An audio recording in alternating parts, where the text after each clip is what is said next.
આજે 4 કલાકમાં રાજ્યના 30 તાલુકામાં અડધાથી સવા 2 ઇંચ સુધીનો વરસાદ. સૌથી વધુ મોરબીના માળિયામાં તો જામજોધપુરના ખરાવાડમાં ભરાયા વરસાદી પાણી.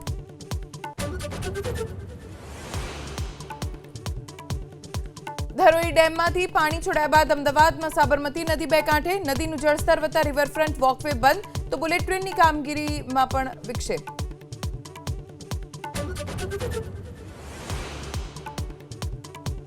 ઉપરવાસમાં ભારે વરસાદને લઈને બનાસકાંઠાના મુક્તેશ્વર ડેમના 4 દરવાજા ખોલી પાણી છોડાયું. ડેમની સામેના રોડ ઉપરથી પસાર ન થવા લોકોને પ્રશાસનની અપીલ.